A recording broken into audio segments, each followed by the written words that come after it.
Good morning बच्चों। पिछले class में हम लोग पढ़ रहे थे ट्रायंगल्स लॉ और हम लोग समझने की कोशिश कर रहे थे कि दो वेक्टर का रिजल्टेंट ट्रायंगल लॉ से कैसे रिप्रेजेंट करते हैं। तो बस सिर्फ बच्चों हम लोग पढ़े थे रिजल्टेंट को कैसे रिप्रेजेंट करते हैं, लेकिन रिजल्टेंट का मैग्नीट्यूड कैसे निकालेंगे हम लोग नहीं पढ़े थे बच्चों। तो आज आइए हम लोग समझने की कोशिश करते हैं मैग्नीट्यूड ऑफ रिजल्टेंट वेक्टर। तो देखिए बच्चों, आपको हेडिंग भी दिया हुआ result magnitude of resultant vector.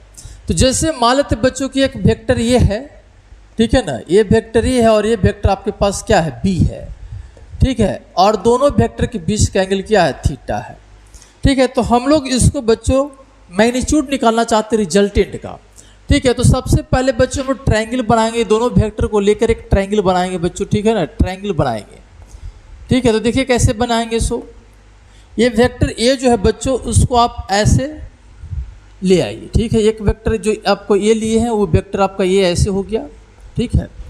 B vector को बच्चों पैरेलल शिफ्ट कर दीजिए, क्या कर दीजिए, पैरेलल शिफ्ट करके आप यहाँ पर दिखा दीजिए, यहाँ पर हो जाएगा बच्चों बी वेक्टर, ठीक है। तो ये आपका हो जाएगा रिजल्टेंट वेक्टर। ये जो हो जाएगा बच्चों क्या हो जाएगा बताओ, ये रिजल्टेंट वेक्टर हो जाएगा, ठीक है। क्यों बताइए, क्योंकि देखिए ए और बी सेम डायरेक्शन में रिप्रेजेंट हो गया बच्चों। देखो वेक्टर ए इधर है, वेक्टर बी आपका क्या है, इधर है ना। तो दोनों वेक्टर आपका क्या इस प्रकार से रिप्रेजेंट है, तो ये आपका क्या हो जाएगा, रिजल्टेंट वेक्टर हो जाएगा, है ना। तो यहाँ पर आर जो हो जाएगा बच्चों लिख सकते हैं, आर इज इक्वल टू लिख सकते हैं कितना बताइए, ए प्लस बी, क्या लिख सकते हैं, ए प्लस बी लिख सकते हैं। तो ये तो रिप्रेजेंट हुआ, लेकिन हमको तो मैग्नीट्यूड निकालना है ना। तो हम लोग मैग्नीट्यूड कैसे निकालेंगे जरा उसको भी देखिए कैसे करेंगे, सो है ना।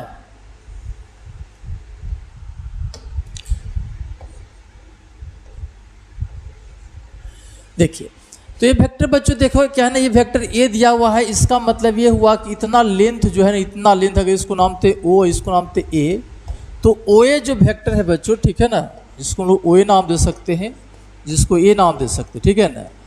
तो इसका मैग्नीट्यूड जो है बच्चों आपका क्या हो गया, ए हो गया। मतलब आपको समझना है कि वेक्टर ए जो लिए उसका मैग्नीट्यूड इतना लेंथ रिप्रेजेंट कर रहा है, इतना लेंथ जो है ना वेक्टर ए के मैग्नीट्यूड को रिप्रेजेंट कर रहा है, ठीक है। और आप यहाँ पर ओ ए इसको नाम दीजिए बी, ठीक है। तो ए बी जो हो गया बच्चों, ए बी जो वेक्टर हो गया, ठीक है, जो सीधा सीधी आप बी लिख सकते हैं और इसके जगह पर बी लिख सकते हैं।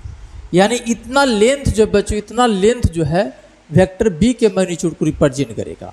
तो हमको रिजल्टेंट वेक्टर का मैग्नीट्यूड चाहिए, मतलब आर वेक्टर चाहिए, यानी इतना लेंथ चाहिए। क्या चाहिए हम लोग को, ओ बी लेंथ चाहिए बच्चों, क्या चाहिए, ओ बी चाहिए, इसको आर बोल रहे हैं, इतना लेंथ चाहिए। तो इतना लेंथ जो है ना वो मैग्नीट्यूड को रिप्रेजेंट कर देगा, ठीक है ना। किसका मैग्नीट्यूड को, रिजल्टेंट वेक्टर के मैग्नीट्यूड को रिप्रेजेंट कर देगा बच्चों।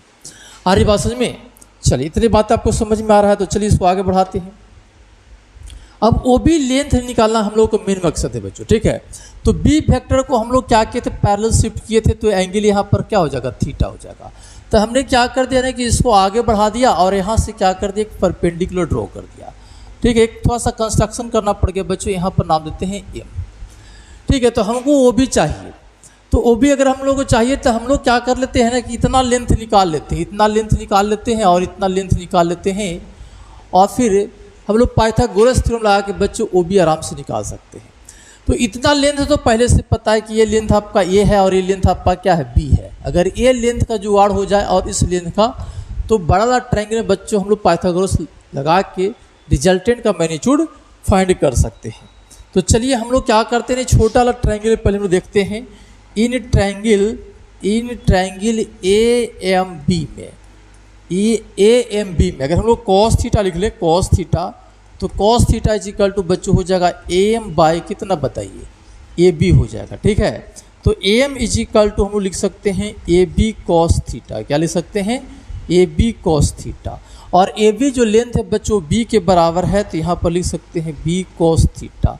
तो यहाँ पर लिखा जाएगा A M is equal to कितना बताइए, बी कॉस थीटा हो जाएगा बच्चों, ठीक है।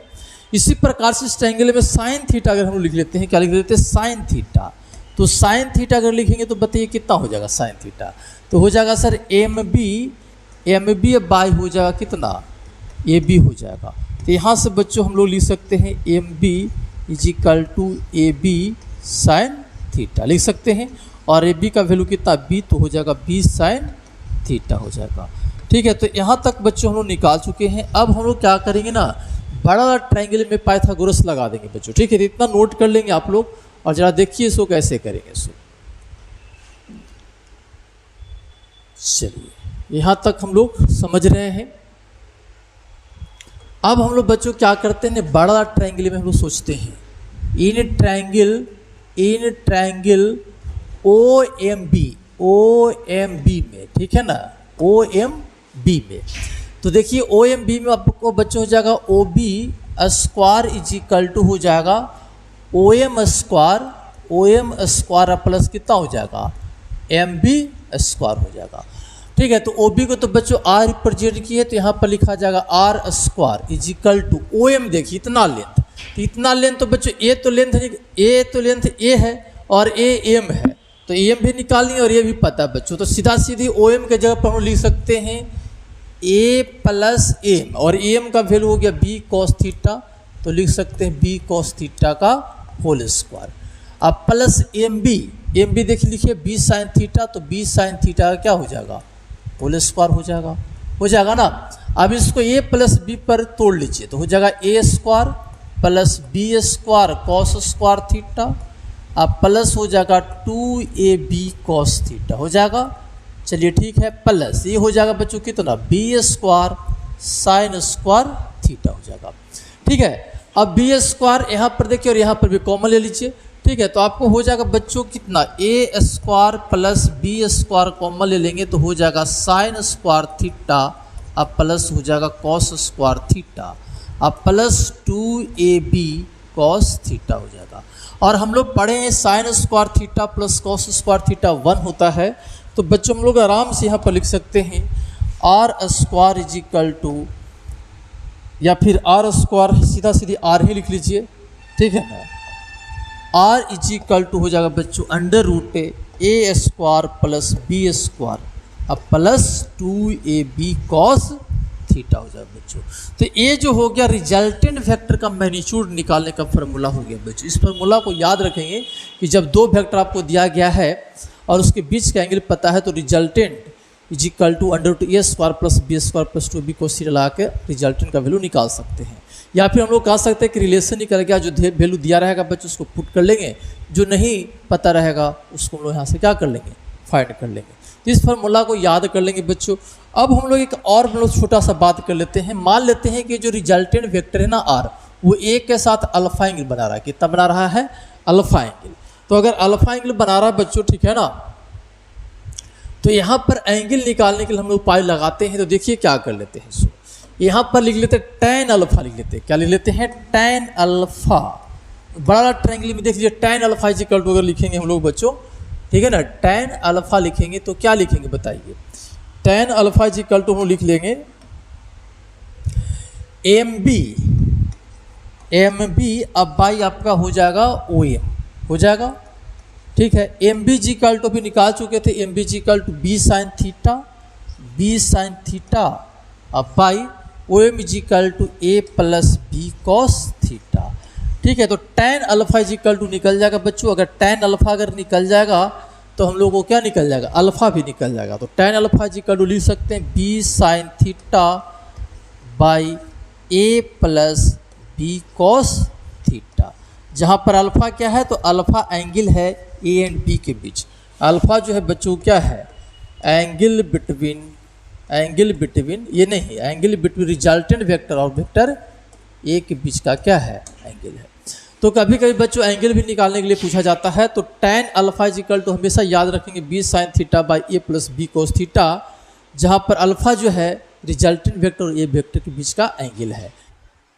अब हम लोग बच्चों पढ़ेंगे पैरेललोग्राम्स लॉ। तो आइए जरा देखते हैं पैरेललोग्राम्स लॉ क्या कहता है। सो देखिए बच्चों इसमें लिखा हुआ है two vectors are represented by two adjacent sides of parallelograms which is directed away from a point, then its diagonal represents the resultant vector। इसको समझने के लिए बच्चों सबसे पहले फिगर बनाते तब समझ में ज़्यादा आएगा। दो वेक्टर ले लीजिए, जैसे मान लीजिए वेक्टर आपका क्या है ये है, ठीक है, ये वेक्टर बच्चों ये है और ये वेक्टर आपका क्या है, बी है। ठीक है, और दोनों वेक्टर के बीच का एंगल कितना है, थीटा है। ठीक है, अब ये दोनों वेक्टर को लेकर बच्चों क्या करेंगे ना, पैरेललोग्राम्स बनाएंगे। ठीक है ना, समानांतर चतुर्भुज बनाएंगे। इसके पैरेलल में बच्चों एक लाइन ऐसे खींच देंगे, डॉट लाइन ऐसे, और इसको हम लोग ऐसे ही कर लेंगे। ठीक है ना, एक बच्चों बन गया क्या, पैरेललोग्राम बन गया, समानांतर चतुर्भुज बन गया बच्चों। अब हम लोग बात करते हैं, डिफिनेशन पर आते हैं। कह रहा है two vectors are represented by two adjacent sides of parallelogram. देखिए हम लोग क्या किए, दो वेक्टर को रिप्रेजेंट कर दिए हैं। वेक्टर ये आपका हो गया ये, ठीक है ना, और ये वेक्टर आपका क्या हो गया, बी है। जो एडजेसेंट साइड है बच्चों किसका, पैरेललोग्राम्स लॉ का, पैरेललोग्राम का। ठीक है ना, किसका है ये, पैरेललोग्राम का क्या है, ये एडजेसेंट साइड हो गया बच्चों। और ये बात समझ में, एडजेसेंट साइड से रिप्रेजेंट कर दिए हैं ये, देखिए। ठीक है, और दोनों जो वेक्टर है बच्चों, ठीक है ना, दोनों जो वेक्टर है एक ही पॉइंट से डायरेक्टेड अवे भी होना चाहिए, अवे फ्रॉम ए पॉइंट। देखिए दोनों वेक्टर एक ही पॉइंट से डायरेक्टेड अवे भी है। देखिए ना, एक इधर जा रहा है और एक इधर जा रहा है। और ये बात समझ में, तब कहते हैं कि इसका जो डायगोनल होगा वो रिजल्टेंट वेक्टर को रिप्रेजेंट करेगा। तो डायगोनल यहाँ से दिखाना है बच्चों, यहाँ से दिखाना है। यहाँ से जो डायगोनल पास करेगा ना, यहाँ से जो डायगोनल होगा वही यहाँ पर क्या होगा, रिजल्टेंट वेक्टर को रिप्रेजेंट करेगा। ठीक है, मतलब करना कुछ नहीं। जैसे मान लीजिए वेक्टर ये है, ये वेक्टर आपका क्या है, बी है, दोनों को लेकर एक पैरेललोग्राम बना लीजिए। तब उस केस में बच्चों क्या है, जो डायगोनल जो होगा वो रिजल्टेंट वेक्टर को रिप्रेजेंट करेगा। ये डायगोनल जो होगा वो किसको रिप्रेजेंट करेगा, रिजल्टेंट वेक्टर को रिप्रेजेंट करेगा। यानी आप यहाँ पर लिखेंगे आर इज इक्वल टू, लिखेंगे कितना बताइए, ए प्लस बी, ये लिखेंगे। और अगर रिजल्टेंट का मैग्नीट्यूड चाहिए बच्चों, तो रिजल्टेंट का मैग्नीट्यूड तो वही रहेगा। इसको आगे बढ़ा दीजिए ऐसे, फिर आप ऐसे कर लेंगे तो फिर वही फिगर आएगा जो बच्चों ट्रायंगल लॉ में था। ठीक है ना, तो मैग्नीट्यूड तो वही रह जाएगा। ठीक है ना, तो मैग्नीट्यूड वही रह जाएगा। तो फिर यहाँ पर क्या लिख सकते बताइए, आर इज इक्वल टू लिख सकते, R is equal to under root A square plus B square plus 2ab cos theta. ये फार्मूला हो जाएगा रिजल्टेंट निकालने का। फिर हम लोग बात किए थे कि रिजल्टेंट जो अगर ए के साथ अगर अल्फा एंगल बनाता है तो tan alpha is equal to, हम लोग पढ़े अभी क्या, B sine theta by A plus B cos theta. ठीक है ना, ये पढ़े बच्चों। अगर मान लो इसी क्वेश्चन में कहे कि नहीं रिजल्टेंट जो है ना बी के साथ अगर एंगल बनाता है बीटा, तो बताइए कि बीटा का वैल्यू कितना होगा। तो उस केस में tan beta is equal to लिखाएगा बच्चों, tan beta is equal to लिखा जाएगा क्या, हाँ, जहाँ पर ए है वहाँ पर बी हो जाएगा, जहाँ पर बी हो वहाँ पर ए हो जाएगा। ठीक है ना, यहाँ पर हो जाएगा ए साइन थीटा, ठीक है, अब by B plus A cos theta. देख रहे हैं, जहाँ पर साइन, जहाँ पर ए है वहाँ पर बी कर दिए, जहाँ पर बी है वहाँ पर ए कर दिए। तो इस प्रकार से बच्चों फार्मूला को याद रखेंगे।